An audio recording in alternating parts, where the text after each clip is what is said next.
Well, good afternoon. I think we'll go ahead and get started.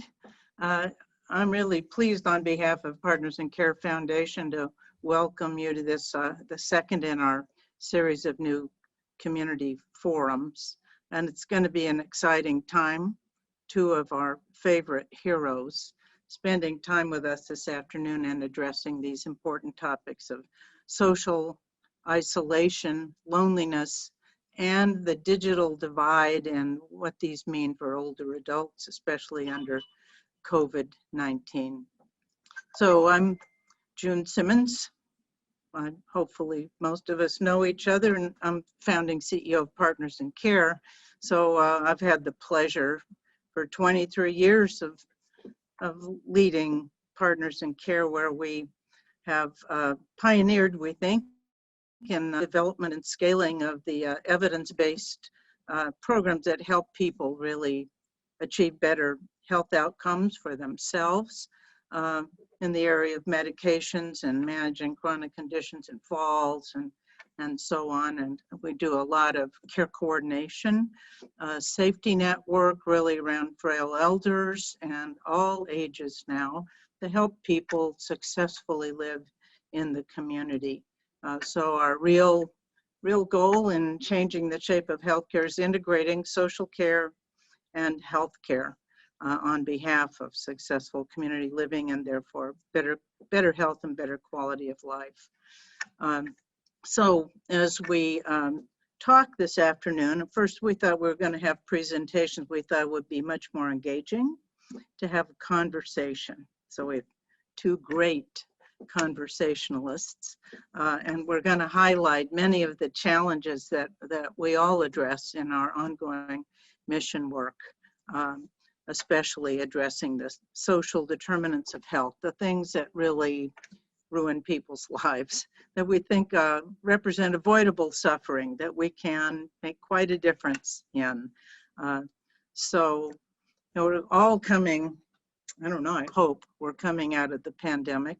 In any case, we've all been grappling with it for a year now, and we're hoping as we move forward with excitement that we're going to be able now to begin to engage more easily with family and friends and colleagues, get back to places and activities that we so love that have been put on hold for over a year. So as more shots go into arms and the new cases of the virus decline, things we're all working on, we think the future looks brighter. But even in the midst of the celebration of brighter days ahead, we want to make sure that we come back better. We cannot afford to forget the important lessons we've learned over the past year, because the pandemic has shone a harsh light on challenges and crucial inequities that plague our Southern California communities and our nation. These issues have been there all along, but we now recognize them much more clearly. So today we're going to talk about two of those key issues: the dramatic impact of loneliness and of social isolation, and then the related but also independent issue of we discovered we have a missing utility. We have water, we have power, we have the digital divide. Turns out that's now an essential feature for people. And so loneliness certainly dramatically exacerbated by the isolation of the shutdown and in need of solutions. And research, as you will hear, tells us, gee, it isn't just sad, it's serious to have these issues in our lives. And then, of course, the internet, access to that and what it really means is without digital connectivity, older adults in particular and many others are really unable to connect with others. So so we really feel lucky. Oh, now I have an echo. Oh, good, it stopped. We feel extremely fortunate to have two top professionals who are heroes of mine.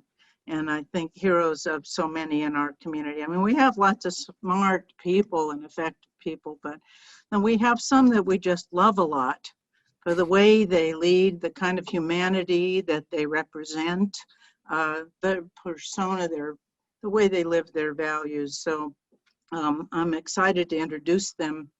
And just to note, it is a conversation.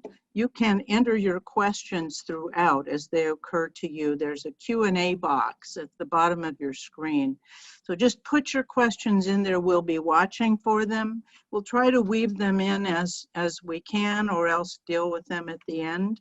And we'll note the session is being recorded. So we hope you can stay for the whole thing, but if you have others who missed it, it will be on YouTube and on the Partners in Care Foundation website. So our delight, Dr. Scott Kaiser is the Chief Innovation Officer at the Motion Picture and Television Fund, which, as you probably know, is a great and mature nonprofit that provides really important safety net services and supports to the entertainment industry's workforce and retirees. And under COVID, how big a deal is that? One of the many hard-hit parts of our community. So in this role, Scott, Dr. Kaiser, leads efforts to improve population health and well-being through a really broad range of imaginative solutions, social and community-based interventions, and also serves at the same time as Director of Geriatric Cognitive Health at the Pacific Brain Health Center, where he provides specialty geriatric medical consultations with a multidisciplinary team that's dedicated to the prevention and management of dementia. So we're all hoping that we don't need his care, but we are thrilled to have such a brilliant and healing physician there for all of us. And of course, the great Laura Trejo. She's the general manager of the City of Los Angeles Department of Aging, and just a renowned leader in aging circles. She was the first Latina appointed to this level in the city and to this position, and is responsible, of course, for the overall administration of our dear Los Angeles City Department of Aging, but works very closely with the county Area Agency on Aging, has really helped bring them together. But you know, we have one of the largest and most diverse concentrations of older adults in the United States here, so it's a big job. And luckily we have a serious leader. So Laura serves as a technical and policy advisor to our mayor, to the city council, and represents the city of LA before the public, community, and private groups on many matters that affect older adults. In her previous post, she served as the first district chief for older adult mental health for Los Angeles County. So when she sees how crazy things are, she's well prepared to handle it. So without further ado, we're going to, as I say, try to really have a conversation. So I'll start with you, Dr. Kaiser. I lost my screen. There we go. Scott, can you help set a framework for social isolation and loneliness, why these matter to you from your perspective, why you care, why we should care? Sure. First of all, June, thank you. I don't know if my pink shirt is going to make my blushing show up more or less. So, but I mean, that's just amazingly kind of you, your introduction, and just to have us here today to be in a conversation with you and Laura, who have meant so much to me ever since I, came from Boston, fresh out of geriatric fellowship with all sorts of crazy ideas, and now still trying, just the ideas have only gotten a little bit crazier, I guess, but thank you. And to be involved in this conversation with, your leadership with Partners in Care Foundation, where, you've been really setting the standard for a conversation that's long overdue, that's really just starting to happen more broadly around social determinants of health and community care. And you can't talk about social determinants of health, which are critical factors that impact everything related to health, health outcomes, healthcare costs, without looking at loneliness and social isolation. So it turns out that loneliness and social isolation are critical health issues, public health issues, personal well-being issues that impact everything. They're related to everything that matters to us, right? So what matters? Obviously, good health.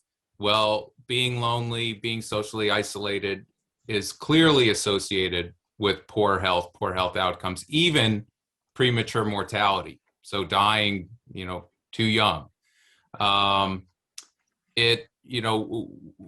of the most important things to people is being able to stay cognitively intact, to maintain their memory and their cognition and stay sharp. And being lonely, being socially isolated, it's associated with two times the risk, double the risk of developing Alzheimer's and related dementias. So if you're chronically lonely, you have double the risk of developing dementia, right? Loneliness and isolation are associated with our ability, our social connectivity relates to our ability to maintain our independence. People want to stay as independent as possible as they get older. They want to live and thrive in their homes and their communities. And being socially isolated, being socially disconnected are major risk factors for losing that independence and functional decline. Healthcare costs, there's an additional $7 billion with a B, $7 billion in additional Medicare costs per year that can be attributed to a lack of social connectivity. And now I've thrown a lot of terms around with social isolation, loneliness, social connectivity. Let me just level set for a second too. It's interesting, they're not all the same. They're interrelated, but loneliness is a feeling, a subjective feeling. It's actually a part of a natural physiologic response, just like if you were thirsty, right? You need fluids. You're thirsting for fluids. You're thirsty. If you're hungry, you need nutrition, sustenance. Well, loneliness is a response where you're craving connection, right? Social isolation is more an objective factor of how many people you have in your network, how many people you come into contact with. And that's important because people often conflate them. They are related, but they act differently, and there's different things to do to intervene if we're trying to fix them to boost social connectivity, right? You could be in a room full of crowded people and still feel very alone, right? It's not just a matter of being cut off. So we all know this now, right? So we've gone through these stay-at-home orders, quarantines, and everybody's had to sort of rethink the relationships that matter, the things they miss, social connectivity. We've had times where we're objectively cut off. We've had times where we're emotionally and feeling cut off. It's run the gamut. And again, I think so many good things for us to talk about today, but just to close the loop in terms of all the things that we're going to talk about today, I would hope for everybody, it looks like we have over 115 people here, so this is great. I think this resonates with a lot of people. I don't think it's hard, especially now, to connect the dots between social connectivity and digital access, right? Because obviously so many of the solutions that we are proposing or that we have access to are come in what we're doing right now. It's on Zoom, right? And obviously some of that's temporary and some of that's here to stay, right? But it all connects in terms of your access to the resources to boost that connectivity. For me, I'm seeing my patients over Zoom, right? And think about that difference if you have access to that or if you do not and have just deferred ongoing care because you haven't been able to overcome the digital divide that we'll talk about today. So a lot for us to talk about. Indeed. Well, that's a really helpful background. And Laura, I know you will have your own kind of framework and some thoughts about what Scott has shared. Well, I want to start by thanking you, June, for the vision of having these sessions offered in our community and having this dialogue. I also want to thank Scott. He was positioned in this area and was trying to bring the entire Los Angeles region to really think about loneliness and social isolation, 3-4 years ago before the pandemic. That's right. Thank you, Scott, for being our Pied Piper, bringing us into the light of having this discussion before it was a crisis. I think we were all better prepared to really understand what was happening because of all the work that you helped do over those several years, bringing us together. So I want to acknowledge that.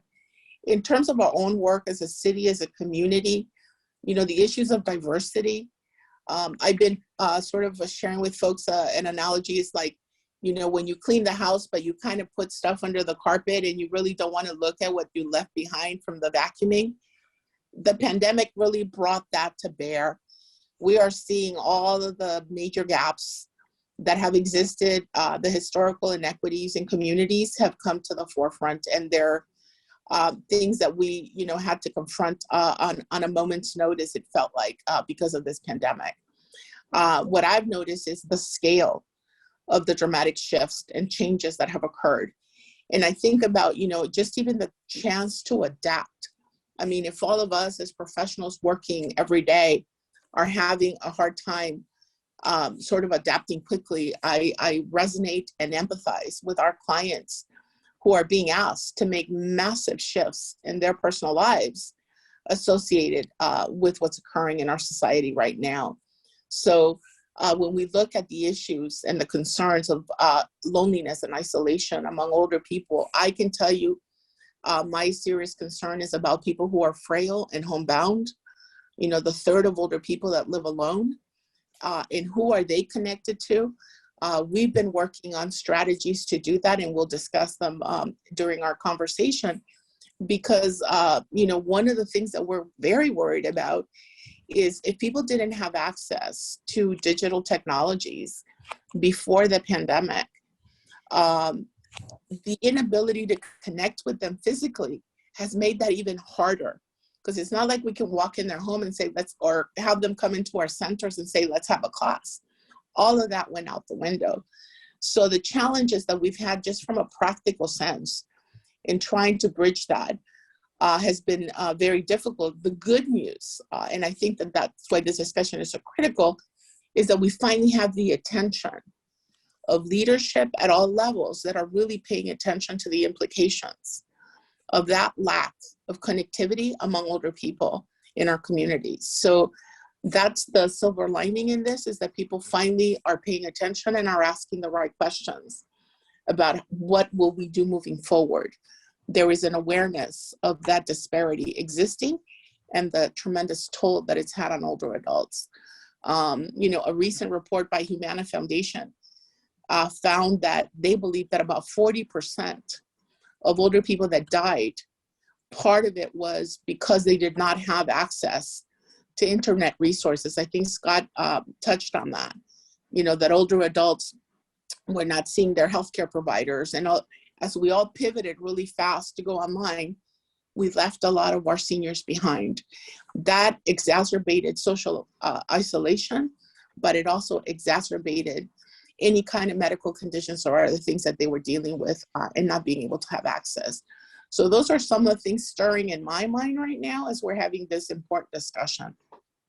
Yeah, Laura, I'm glad you mentioned that about the frail, homebound, older adult, because one thing I failed to mention is that, as you know, social isolation and loneliness are issues that cross all generations, right? Mm-hmm. So in fact, there are significant concerns, and it's interesting to look at how COVID's impacted for younger people, suffering significantly and it being connected with a lot of other mental health issues. But a lot of my focus, and I think some of the focus of our conversation, it's not to say that it's not impacting all generations, because it does, is that there are unique challenges and impacts related to isolated, frail, older people. And there's a need for a distinct focus on how we connect, engage, and help people in that situation. Before COVID, I think something like a quarter of older adults were thought to be socially isolated, and within that quarter, half severely isolated. And that's where you find that frail, homebound population. I think it's important to point that out too, because, you know, one of the good things about the solution to isolation is connection, right? And one of the good things about it is that almost everybody could contribute, and you can help yourself in helping others, right? And so when you might think like, well, gosh, I'm older, or I'm retired, you know, what can I do? Or, you know, but think about somebody who's frail, who's really completely isolated, no connections. What can we do? I think, you know, almost anybody could find a way to contribute and help themselves in the process. Hear, hear. Yes, and we are observing these disparities, as you've noted. I loved your vacuuming example. Things that were under the rug, and maybe we just didn't even know to lift up the rug and look, but are now in front of us. And we think about older adults and access to healthcare, and actually it's a population that to a large degree has at least got health insurance, at least many, through Medicare and Medi-Cal. And yet getting to the doctor's office was really, really tough.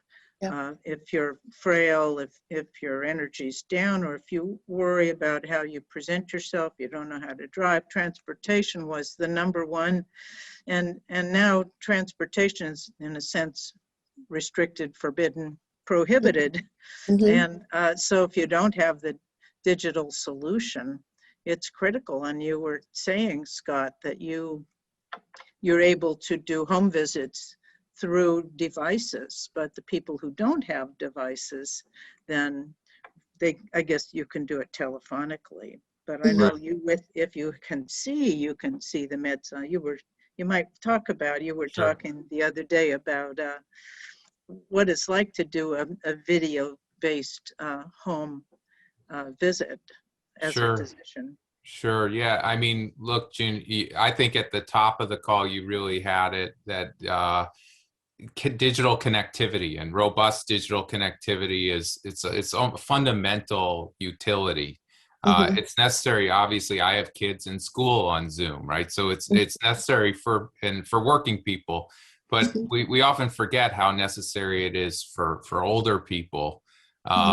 It's not necessarily top priority in some people's minds, and it's so essential because when you know, Laura's Senior Center closes because it has to pivot to offering things online, you know, we don't want anybody to be left out. When somebody needs to see the doctor, and I'll come back to that, June, about how great it is actually to tell what a great thing telemedicine can be. You know, we don't want people to be left out, and unfortunately, this is it's a disparities inequity issue, right? There's no question that when you look at the digital divide, those who have access and those who don't, older people are definitely on the wrong side of that. And if you look at Medicare beneficiaries, a third of those who are at 100% of the federal poverty level or below never use the internet, don't have access or don't use. And then also it's with extreme age, those over 85, again, a third don't have access or never use the internet.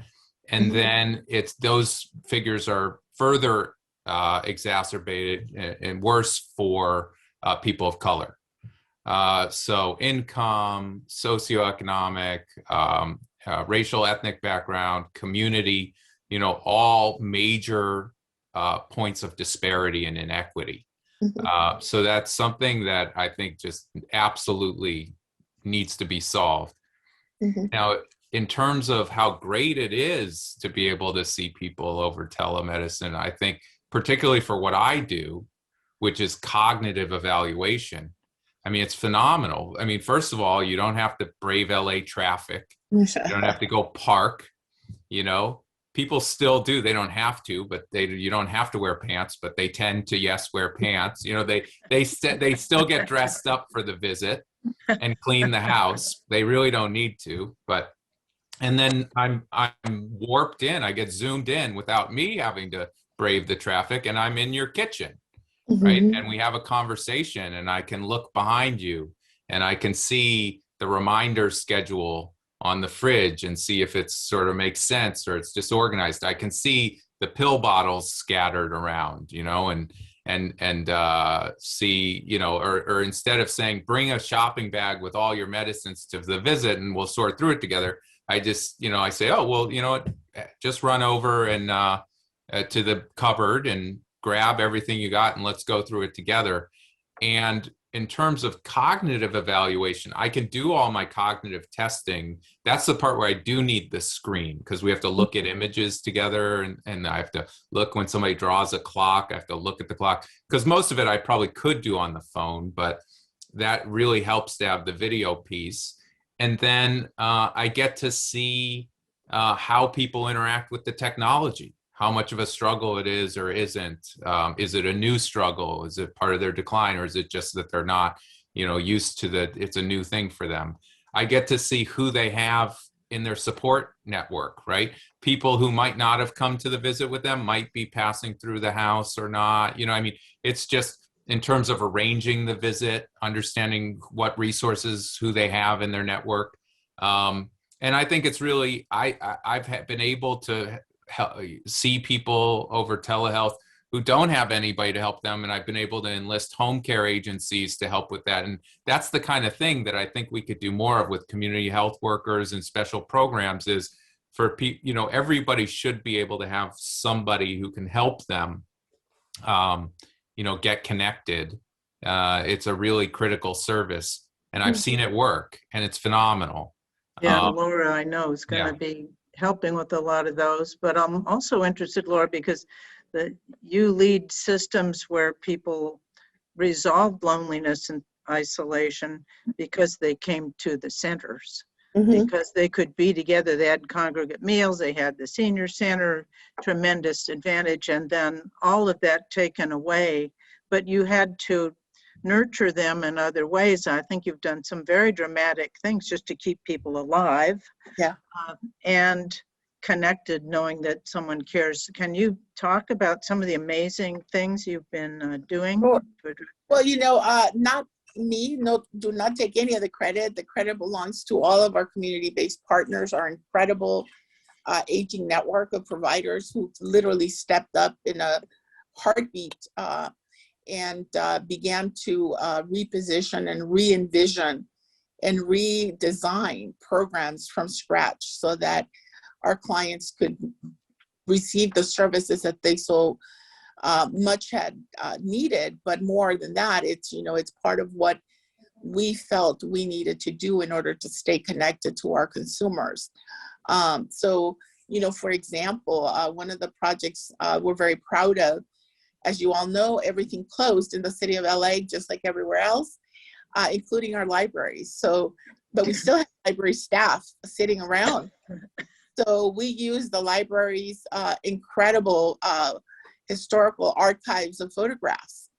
And the librarians picked their favorite photographs, and we created postcards.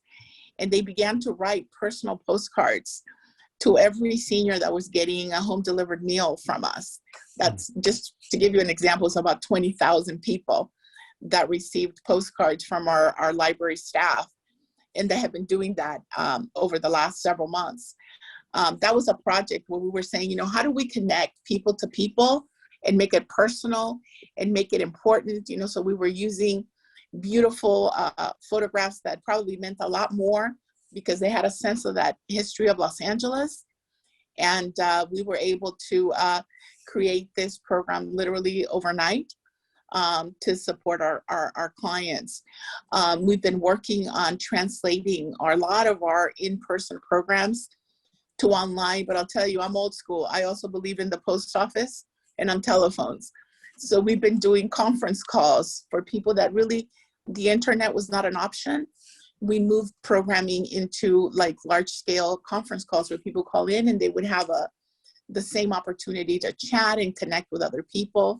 We were doing, we actually did a program where we tested it during COVID, where we were doing it in the mail. We would send them a kit in the mail, and then we would call them and talk about what was in the box. So we've been trying different things to stay connected, to stay in touch with consumers that needed us, but also because we needed to know how they were doing. So I always say, you know, it's more than just about feeding the body. We also wanted to make sure we were touching the client's spirit that was at the other side of the door. So we've been working, and our providers and our partners have been really going out of their way to come up. You know, in one of our neighborhoods, they actually started to deliver colored cards, green and red cards. And the green card was, I'm fine, you know, keep walking. The red card was, stop, knock on the door because I may need something, like run to the grocery store, whatever. We were working with one of our neighborhood councils doing that project. So communities have really come out and asking, how could we help? I cannot tell you how many community partners we developed that are brand new people we never worked with before. You know, as the schools shut down, their kitchens and their staff were, you know, at risk of being laid off. So we had many of the private schools in Los Angeles offer to create meals for our seniors as part of a contribution that they would make to the community, just to, one, keep their staffs working, but also be of service to the community, which I can tell you was incredibly important for us to be able to receive those levels of support. But it was also the statement in a community that it was making to the older adults, saying, you know, your community cares deeply about you, you matter. And so that's, you know, that's part of the work that we try to bring into this, was our understanding that a third of our clients really were not connected to other people. They were living alone, and we needed to be that important connection in their lives, because we're the people that are coming and knocking on the door, bringing their meal, or calling them to say, you know, I remember that you need to have a conference call with your doctor. Do you need help doing that? So a lot of the heroes in this story are the folks in our senior centers who really stepped up and started to work very differently with our consumers. I love the creativity. I saw some comments in the chat about what great ideas these are, that food is one thing, but food with love, as love, and a way of connecting is so important. It's great leadership. And I know we have a lot of people who we do nursing home diversion, if you will. We help many people live in the community who otherwise would be in the nursing home. And so we were very concerned about loneliness and social isolation. We learned some things from Scott, from Dr. Kaiser, where they had brought, as you said, kind of brought us this issue of loneliness and social isolation when it hadn't quite been clear to us. You pioneered our awareness. And then you've been doing such creative things even before the pandemic around caring calls that I think is very interesting innovation as well, that we then came to you and you connected us so we could have our staff trained, because, you know, there were people who couldn't do what they did before and could do something new, who got into doing caring calls. So I wonder if you want to talk some about just the caller, the connection, someone who knows you're there and wants to hear your voice. Yeah, sure. I mean, I think when I became the idea of how impactful loneliness and social isolation came into my awareness, you know, maybe 5-6 years ago, a colleague of mine, Dr. Carla Parasinotto, had published some papers where she looked at large retiree health data sets and again showed that loneliness, chronic loneliness, was the biggest predictor of health issues, functional decline, premature mortality. I said, oh my gosh, whoa.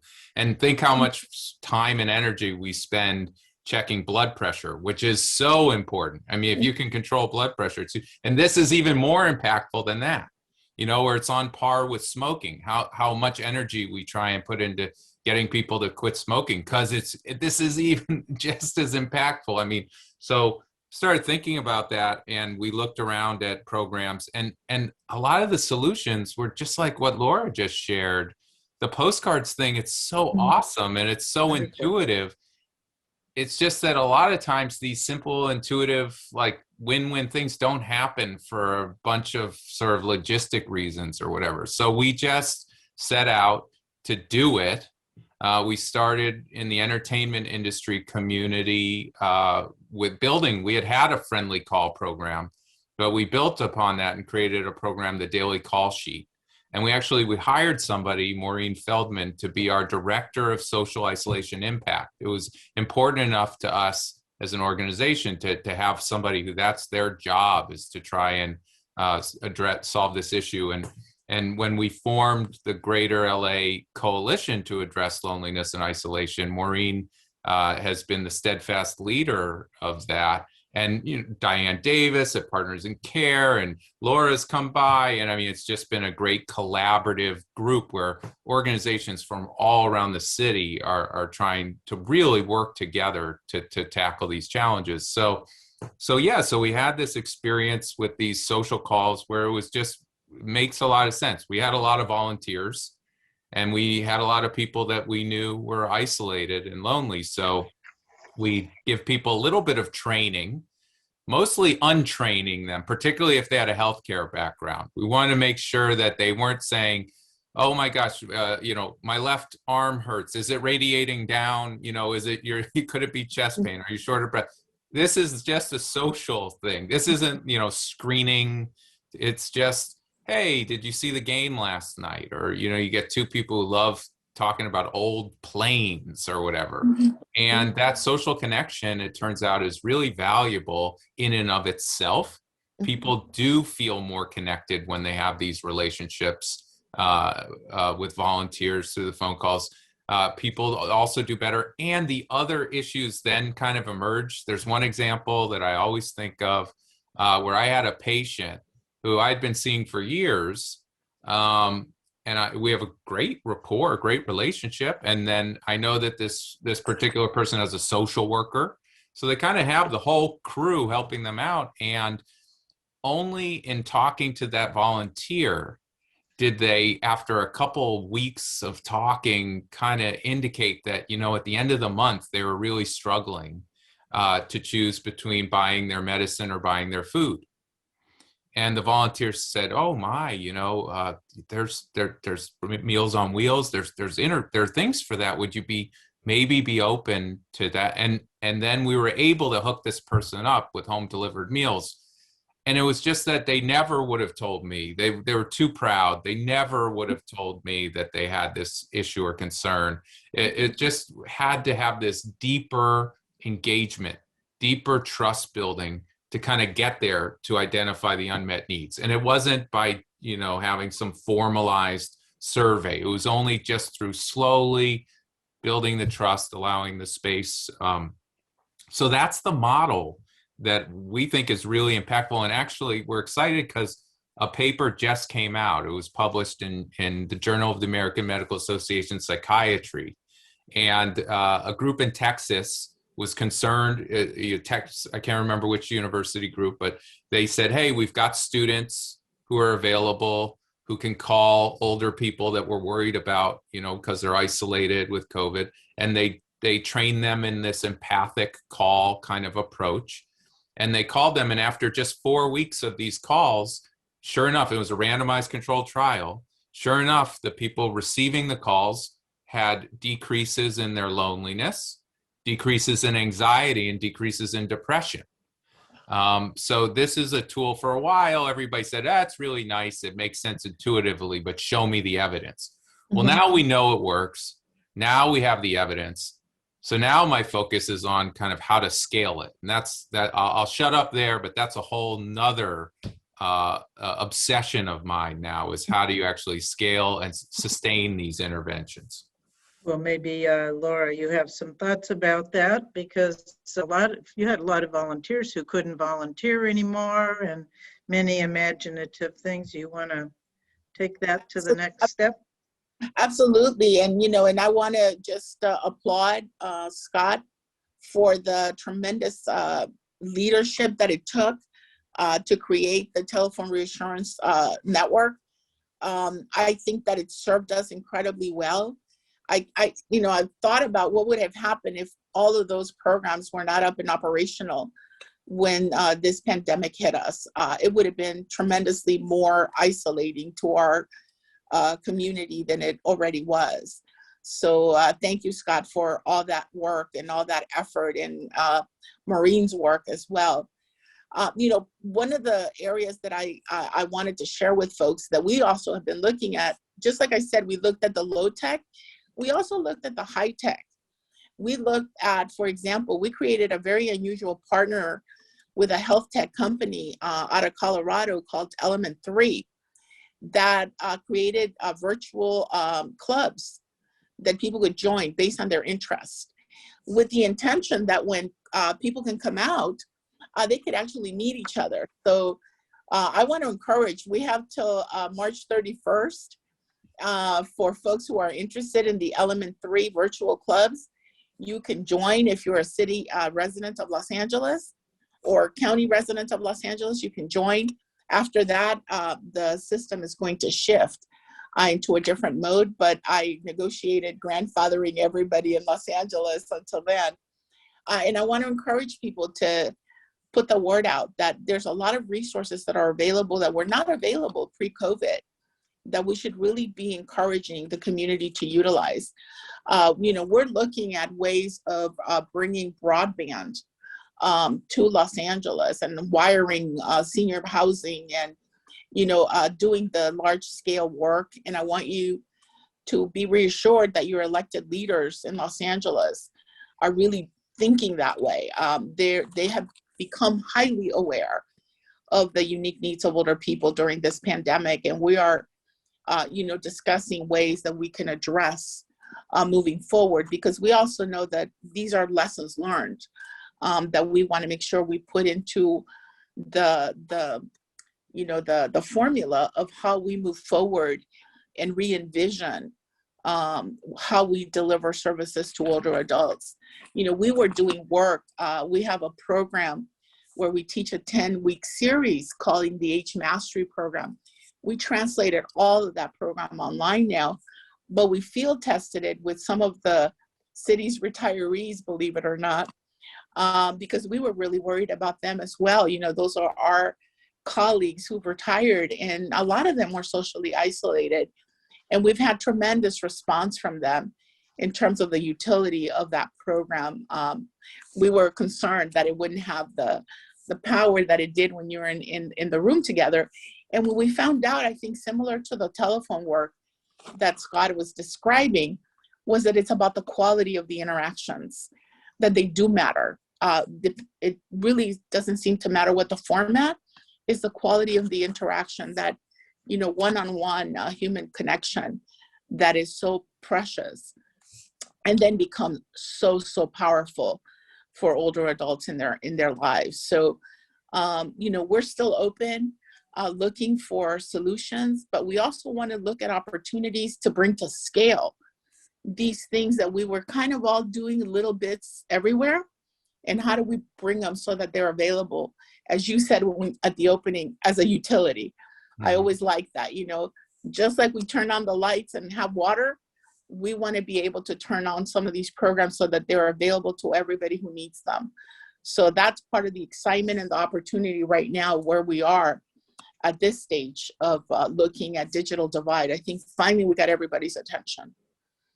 That's great. We have a nice question from the Q&A.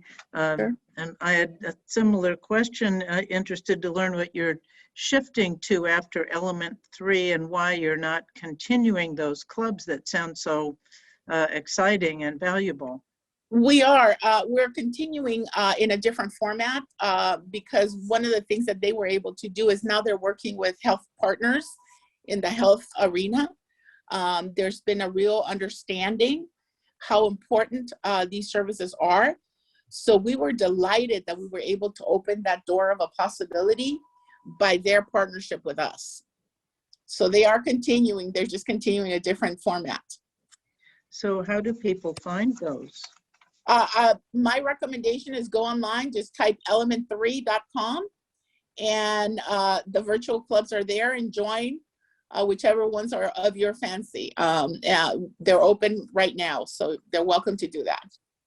That's great. Well, I know many years ago we had worked on wellness clubs because we found, it's one thing to offer services to people, but then they have to need something.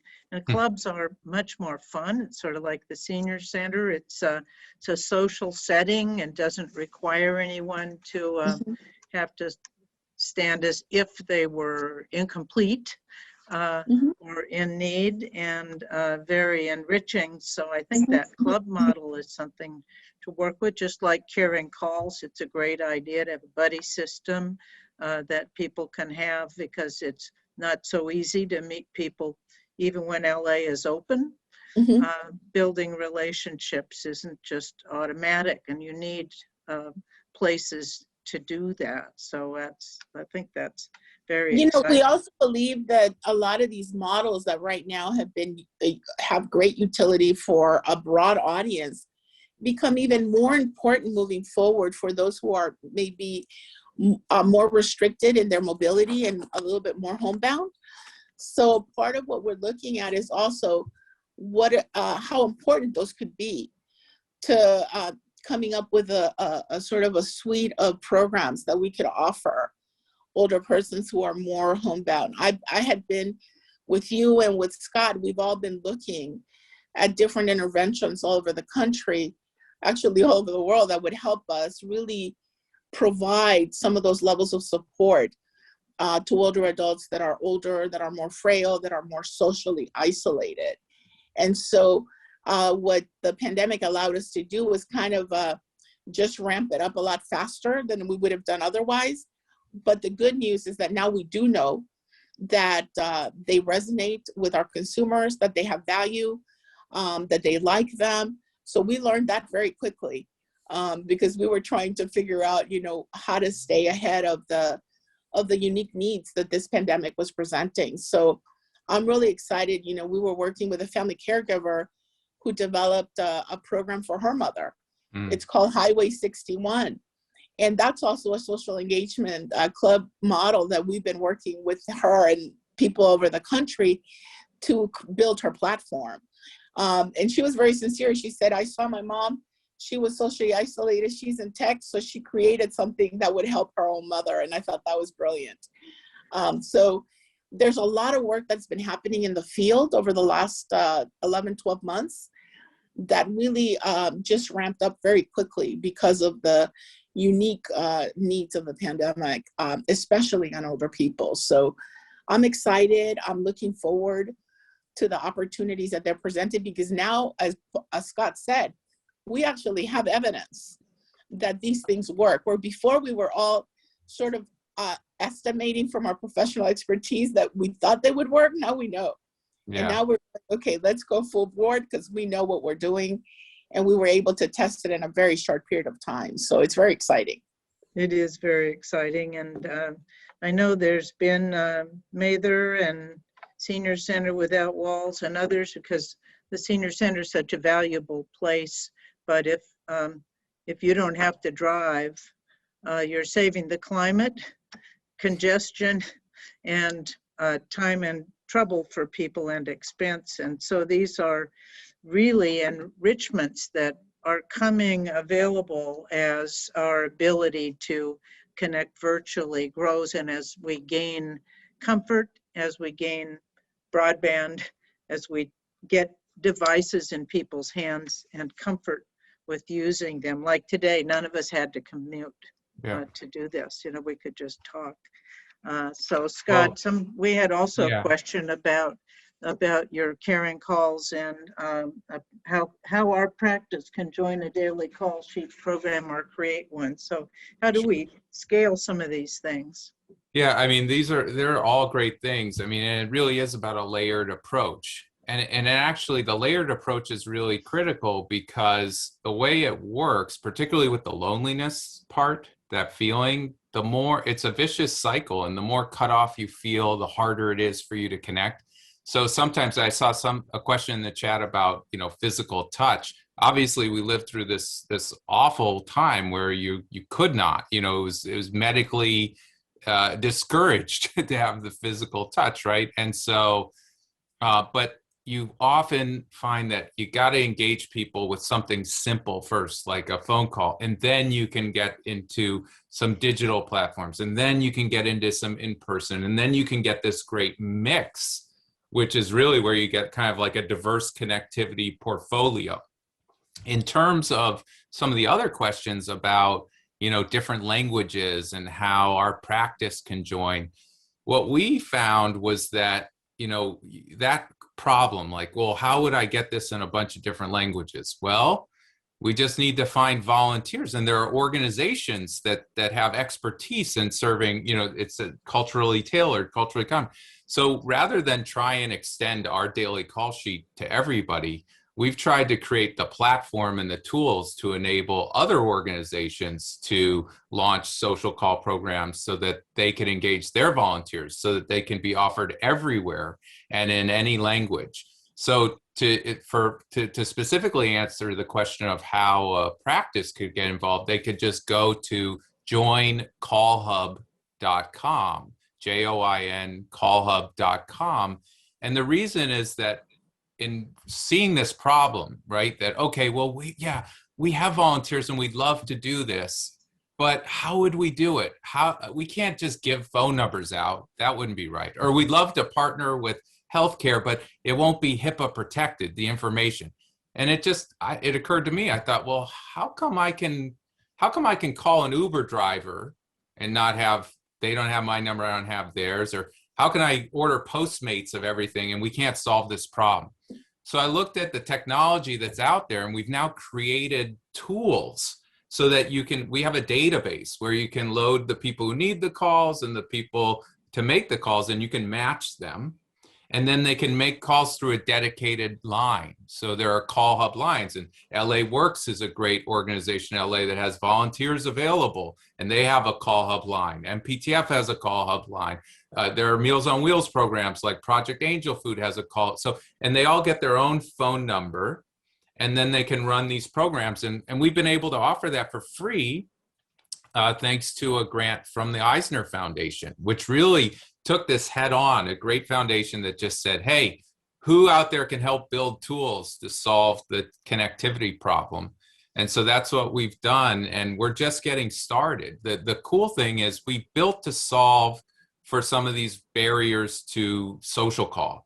But in the process, we learned that these same tools, the same things that enable you to order a pizza or to put in a Netflix code or something, what they do is they enable a whole digital world to be accessible through a phone, any phone, landline phone, cell phone.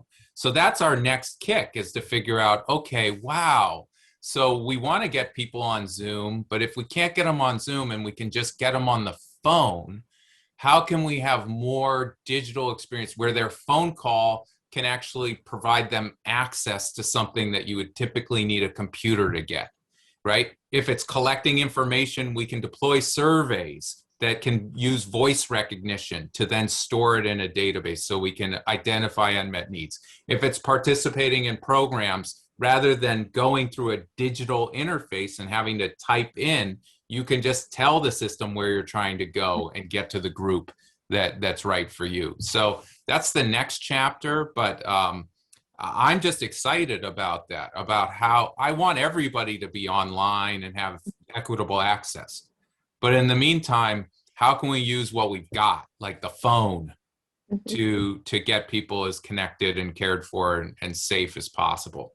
That's really right. I know Laura's taking the phone to a another level, and partly with help from the California Department of Aging, that's also concerned about the digital divide and the digital divide as a solution to connect people to help and to each other.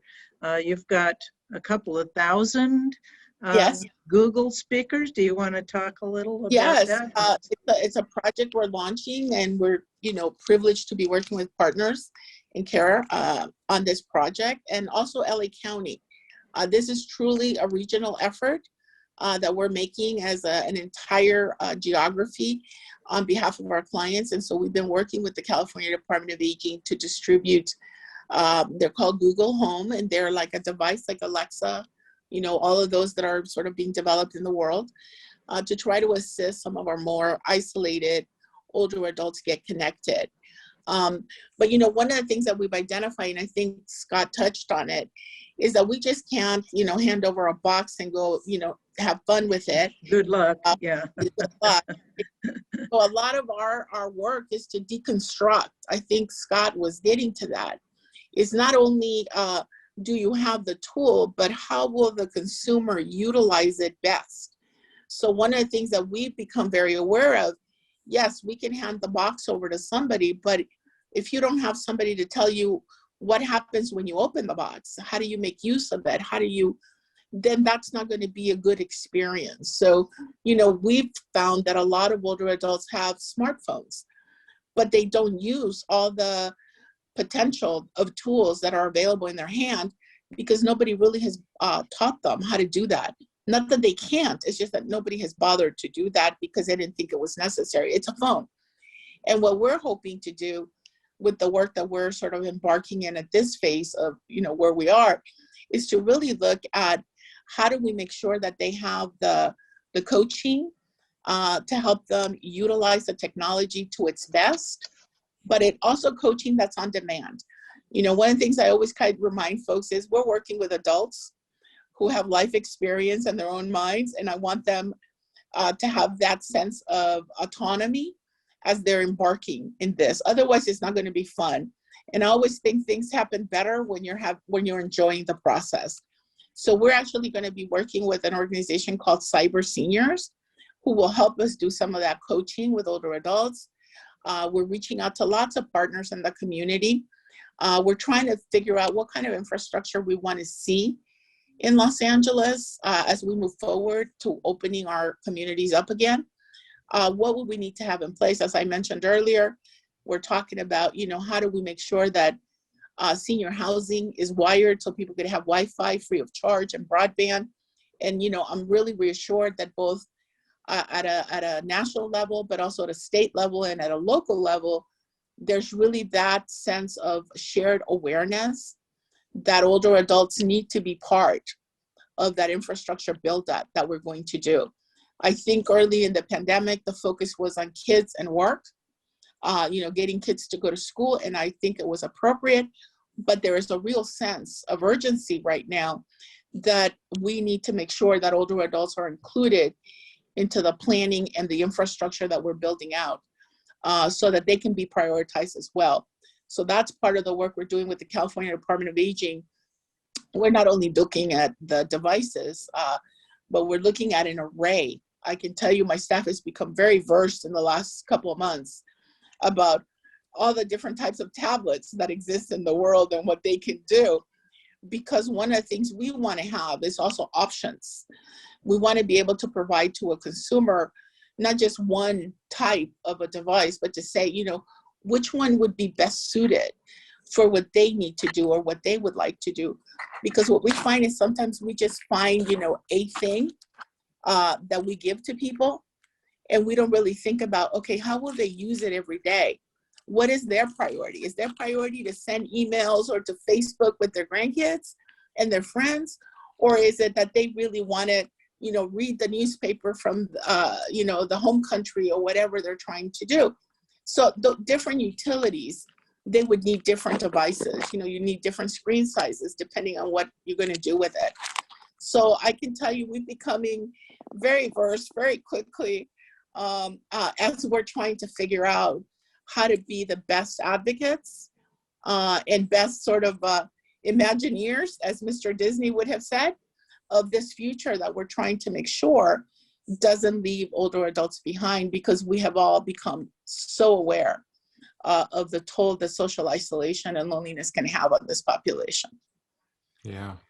And it's so crucial because you can give out these kinds of devices, but they won't do anyone any good if they don't have internet. We know, just like we had redlining in real estate, we have redlining in broadband access. And so I know there's federal initiatives and there's state initiatives, and I know you're going to be working on that, and we are too, to think, because even if you get a building wired up, as you say, you still need to get people to say, some of them are like my brother. I have an older brother, just smart, successful guy. He says, I have a cell phone, but I'm not going to use it. You know, how do you really deal with the fact that just because you have a miracle solution for someone, it doesn't mean they feel comfortable adopting it. And so then you haven't solved the problem. So I think it's very important. Do you run into this in your work as well, Scott? Yeah, I mean, it's just a layered complex issue, right? So it's internet connectivity is one thing, but then comfort with the technology, sort of willingness, interest, you know, there's just so many facets. And what's great is, you know, you've got people like Rigo Saborio and St. Barnabas Senior Service that have been leaders in this for years. And then you've got the group that Laura mentioned. You've got these cool companies, like a company out of New York called Can Do Tech, which I just think they're fantastic. They were all about being a geek squad for seniors, like get the best genius bar people who are the best with older people and get them. And they were trying to figure out, well, how are we going to get them to drive around and support everybody? And then COVID hit, and they just had to figure out how to do it all through the phone and virtually. And now they've got these virtual supports and you can get a membership. I just think stuff like that is great. The thing for me and what I've encountered is I think that definitely getting people connectivity and then supporting them and embracing new technology is great. But I've been working on the other side of, like, I'm not satisfied with the solutions that are, like, I think there's just got to be a better mousetrap, right? So pick any one of the issues, like the vaccine thing. I mean, even for me, where I'm like very comfortable digitally, like having to be on at 3 a.m. to try and help somebody who doesn't have access, maybe see a slot open up. And so a lot of that was because of scarcity of vaccine. But a lot of it was also just like poor digital design. And there's got to be a more inclusive way to design as well, in that, like, that's where I get excited about the phone. Between having a call center where you have to wait online, you know, wait in the queue for 3 hours, or having to log on, there's got to be something in between. There's these technologies that can bridge telephone and computer. And I think that's where I get really excited. Another example where it's just bad design and unfair too. People trying to deal with their unemployment benefits during the pandemic. I mean, I helped somebody who was legitimate. I was the victim of a fraud, you know, so I know there's plenty of fraud out there, but I was helping somebody who had a legitimate claim, who just needed some support. You know, I guess I'm a doctor and IT support guy on the side. I don't know how that happened, but so you know, people know, they seek me out. I'm helping this guy, you know, and it was so awful trying to confirm his identity. And then things you would never think about, like then the computer kept bugging out because he had really dark skin. So in the photograph, it wasn't recognizing him and forced him to go through all these other steps. And it's like, that's something I never would have thought of. Like, think about all of the layers of just how unfair and not well constructed the design could be, and the implications of that. So I think we just need to sort of demand better. And I think there are tools that we can leverage. It's not always about putting it back on the end user. You know, yeah, it all goes, this is stuff in aging we've been talking about for years, inclusive universal design, you know, the idea that if you put curb cuts for wheelchairs, it's great for people pushing strollers too, right? We know this. So this is happening in the digital world too.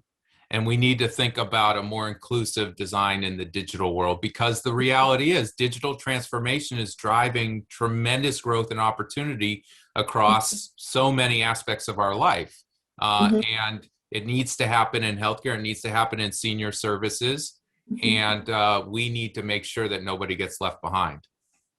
You know, one of the things that I want to, you know, because we have such a wonderful audience and we're on this topic, I want to encourage everybody who's on this call, if you're not connected to the local senior center in your community, we really need you to help influence what's going to happen in the next few months over at those centers.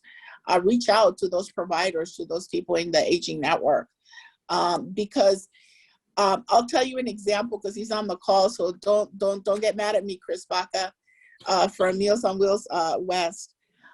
Chris has been a relentless advocate and voice on behalf of homebound frail older adults, and how our technology, especially around vaccine access, was not working. And I can tell you, I have heard Chris, and I know that his advocacy and his voice has made a tremendous difference for a group of older adults that is rarely never seen. Yet he made sure that in every place he went, he reminded and educated those people on the call about the clients that he was serving. And so we can have an influence in shaping infrastructure development. He had an influence on how the Department of Los Angeles County Department of Public Health is looking at homebound seniors. I have proof of that. I know he did. And it shifted how they were thinking of responding to those clients. So all of our voices, consumer voices, because we're listening to you, provider voices have to be heard, but you have to be in those locations. You have to show up when people say, we want to hear you. Make sure all of us are present and provide that point of view, because that's how we begin to really shift the infrastructure of our community to be an inclusive one that really embraces the different life realities that our older adults in the community have to sort of manage and respond to. I can tell you early on in the pandemic, one of my concerns was how are older people going to go to the grocery store? When I saw people fighting in the lines over, you know, the proverbial roll of toilet paper. And I thought, you know, I can't have frail older adults in that space and people with disabilities and all that. So I made a wild request of our leadership in the city. And I said, you know, could we ask the Grocers Association, like they do during the holidays at the store, they have special senior hours. Could we consider special senior hours? And the next thing I knew, everywhere, they embraced that invitation to help. So I think that part of what we need to be doing as advocates, especially right now, is to really raise the voices of older adults that have been pretty invisible, those that are most socially isolated and disconnected, and to say, what do they need? What do you know? I mean, we're in this call, all the experts are on this webinar. All of us bring expertise to the table. We need to hear your voices. We need to see you in these forums, because in the next few weeks and months, I think we're going to be invited to provide our recommendations for solutions. And so I want us all to be prepared and be ready with your list of ideas and thoughts of how this could work. Because I think you're right, Scott. We're still looking for the right tools. We haven't come up with all of them yet. And I'm sure people on this call and on this webinar have ideas of what could work, and you and I haven't heard about them. So that's what's so important about having these forums for dialogue, is that people then can begin to reach out to each other after, so that we can come up with those unique solutions for our communities.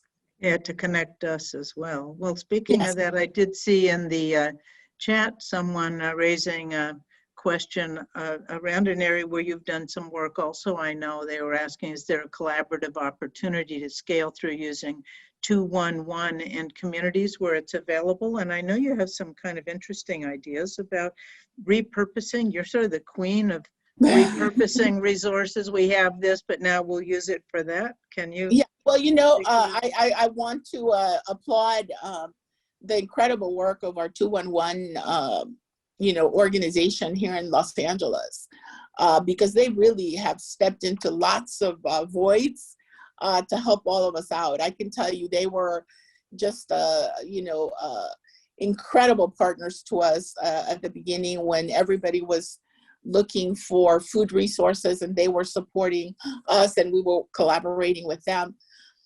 You know, we're working with 211 as a major player in our environment. We are building an aging and disability resource collaborative. And, you know, we're working with the independent living centers. We're working with the LA County Department of Aging, LA City partners as part of that, the long-term care ombudsman, and also 211. They're an essential critical element of our deployment because we are trying to re-envision how Los Angeles works as a region, as a collaborative, and as people who are innovating into this arena right now. So yeah, they're an essential element. 211 is part of everything that we think about. Well, and you've done a lot with libraries and how we can broaden the impact of our public investment in libraries. I'd be interested to hear from each of you. I know here we do a lot with the evidence-based programs to help people achieve better health outcomes for themselves, have the skills they need to do that. And we had to convert all those programs into virtual programs. They were all in-person programs. And so we've been very interested in, if we can't buy everyone a tablet, we've been raising money and building a library of lendable tablets. And so then it makes me think, well, I wonder if our libraries could be lending, once we get where devices can be properly cleaned and shared, and deal with the security issues. They've had devices people could come in and use, which is great, but you know, are there opportunities for taking things to people? You take food to people, you take calls to people. Yes. Actually, we have been in discussions with our chief librarians, both city and county librarians. They're incredible human beings and very visionary leaders. And so we have been talking about how to leverage the incredible work that the libraries have already been doing. Libraries have already been doing a lot in this space to bridge the digital divide for older adults. And so they were actually ahead of us in this one. They, you know, because they're very consumer driven. And so they had already figured out that a lot of their consumers were older. And so they were already providing levels of support that, you know, we did not know about it. We found out through our work on Purposeful Aging Los Angeles, our Age Friendly initiative, which we partner with the libraries. And so they become essential collaborators for us.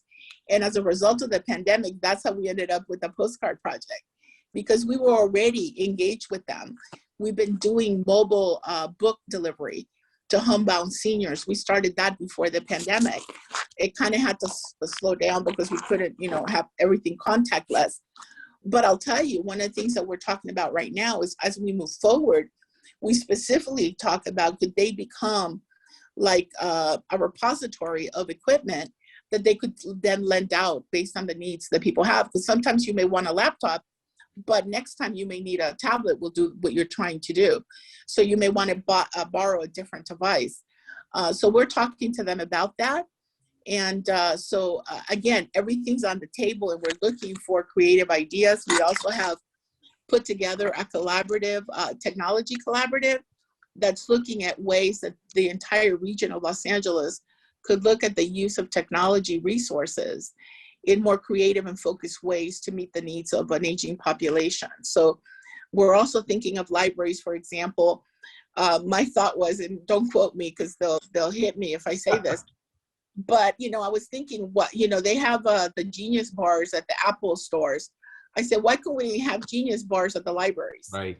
For older adults everywhere. We have 156 public libraries in LA County.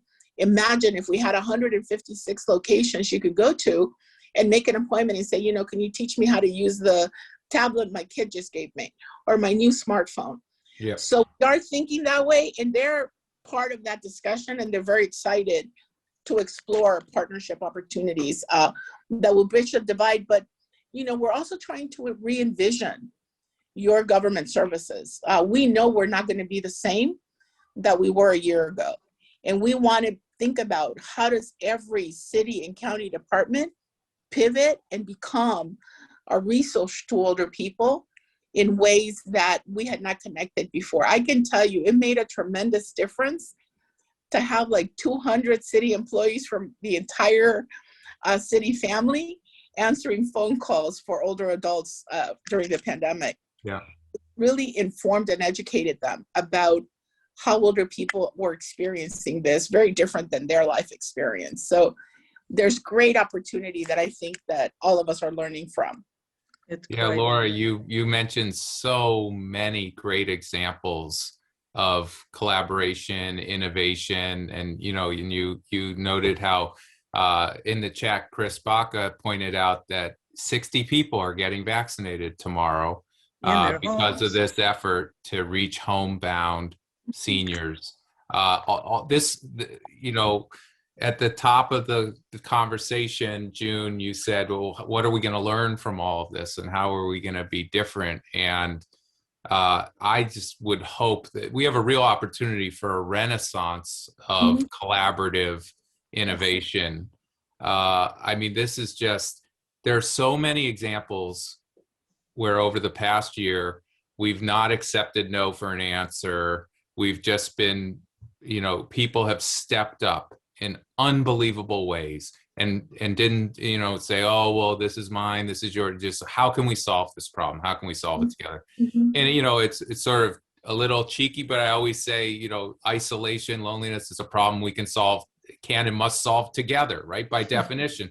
Likewise, the digital divide issue, by definition, is about bringing people into a network, right? So, this is collaborative network solutions at its core, but I hope that we maintain that same vigor, energy, spirit going forward, and just find ways to make doing the right thing easy and just step up to help people, because otherwise it's it's just not acceptable. Just like, we can't accept how many people lost their lives to COVID, how many people lack access, how many people, might go days without talking to another person if we don't do something about it. Yeah. Don't you love this fighting, pioneering spirit, and it's disruption that's occurred to us, but then it brings disruptive transformation and new vision. It's amazing how you can, with some value, disrupt the old normal and come up with exciting things that we really want to retain. So I don't know if there are other questions. I see here a nice shout out about the librarians, and we have a librarian who's speaking nicely about face-to-face appointments with older adults and teaching them devices. So these ideas, you can see it takes a village. And so now we're trying to, I know we're working with Scott to try to bring health plans to the table to identify, because people go to healthcare and you can look at more than the presenting, my finger hurts. You can look at the person, you can inquire and screen and identify, and some of these solutions can come through, we actually see it, Caremore has a chief loneliness officer.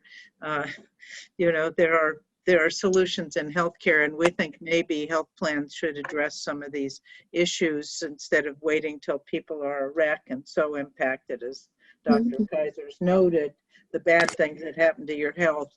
How about preventing those and getting up front and seeing if we can shift that? So I don't know if you have some additional thoughts you want to add or issues from your own experience. I want to add something, June. One is it's a call to action. You know, you're hearing Scott and June and I talk about this, but we need all of your voices. Your elected officials, your congressman, your assembly person, your state senator, your council member here in LA, or your supervisor needs to hear from all of you about the impact of social isolation and the digital divide disparities in older adults. Because when you call them and you let them know that this is important and critical to the people you're working with, or they're important to you, then when we walk in and say, you know, we would like you to take a position, provide us resources, help us develop this new policy or initiative, it's founded on the fact that the constituents also support that. I was on a call right before this one, and the first question they said was, is there community support for your idea? As opposed to just Laura thought it was brilliant, they want to know who else thinks it's a good idea other than you. So I share that with you guys because it is critical that you be heard. Just like I mentioned, Chris, he made it a point to be on it. And I know that he has a full-time job that he had to be doing, but he made it a priority to be present and be vocal in meetings where they were taking up the issue of how are we going to make sure that we're not leaving out the clients that he worked with. And he made sure that they were not invisible in those calls. So I am putting out a request to everybody on this webinar today. You need to be also present and vocal and visible, whether you're a consumer, an older adult, a family member, or a provider. Because to the degree that all of us are saying how critically important, how life-sustaining the programs and the work that we're doing, or the work that we need to do, is, more likely that something important will happen. Otherwise, it will be a nice discussion that we had in an afternoon that didn't get to go very far. And, you know, all of us are kind of disruptive leaders. Otherwise, we wouldn't be on this webinar. And so I'm putting out the call of action to everybody to say, we need you. Everybody, we need to maintain the level of intensity of our work, because I think that we can have some tremendous impact on the quality of life of our community across for all ages. Because Scott said it, what's good for many of the clients we're describing is good for lots of other people, not just for older adults. So please look for opportunities to be involved. If you're not on my mailing list for Purposeful Aging LA, send out an email to me. All you have to do is call 311 if you're in the city and say, you know, get me to the Department of Aging, and they'll connect you and give us your contact information, and we'll put you on our e-blast. And we'd be happy to keep you connected to this network that we're building. And I see Maureen Feldman is commenting that she has a good idea for something that Dr. Kaiser might want to add, a new innovation that crosses into the medical world. Yeah, I mean, look, I'm just so glad that Laura mentioned libraries, and all your work with libraries is just, personally, I'd say that when I had some hard times as a young person, libraries really were a lifesaver to me. Mm-hmm. They were a refuge, a place that I just think they're so important in the fact that we have these community centers dedicated to learning, knowledge sharing. What's the antidote to so many things? But there's what I've learned, a new term from the Robert Wood Johnson Foundation, a wrong pocket problem, right? You have these great resources like libraries and senior centers out in the community, and then you've got sort of the financial drivers in health systems and health insurance plans. And there's a disconnect between, and this is what June and Partners in Care, what you've been working on, really leading the way, is how to bridge that divide and how to actually align incentives and align resources where engage the people who have the community connection, the trust, the proximity to solve the problem, but without, being deprived of the rewards that the result. We know if we socially connect people, we can reduce unnecessary emergency room visits and save thousands of dollars per person per quarter, right? So share the wealth, right? Yeah, so share the wealth. So how do we figure that out? And as Maureen had pointed out in the chat here is that, we've started to train health systems, even here in LA Cedars, Huntington Hospital, St. Joseph's, to be able to have social call programs, and that's wonderful. But we need to really, and what we've been working on with the Call Hub is bridging that gap between community resources and health systems. It should not be a perpetuation of silos. We need to break down the silos and create cohesion and a more equitable distribution of the challenges and the rewards. So we feel so fortunate to have this kind of time. Time is really a gift, and time together, a special gift, as we've been hearing. So as we wrap this up, we think this is a way to be together and to develop shared vision together to strengthen the ties within our village of caring people. And so I want to thank everyone who attended, but I hope you'll come to our next one, which is going to be on April 16th. And it's going to be also very fascinating. We've heard a lot about health disparities, inequities, and consequences of systemic racism and institutional racism. And we have the honor of having Dr. Elaine Batchelor, the CEO at Martin Luther King Hospital, who's a great physician leader also in our community. And she has a wonderful presentation to share around their experience with COVID, which you've probably seen on the national news, was very dramatic, and what they learned and what they saw and systems changes that they sought. So I hope you can join us at 2 o'clock on April 16th, like this one, which I hope you enjoyed as much as I did and found enriching and engaging, that we all move forward together in our commitment to better lives for our better community. So we'll hope to see you then. But thank you, Laura Trejo. Thank you, Dr. Scott Kaiser, so much. You guys are amazing leaders. And thank you all who joined us. Thank you. June, thank you for your Be leadership. well. Get your always. vaccination. Yes, So we please. can all be together. Yes. Thank you. Thank you. Good afternoon, everyone. Good night.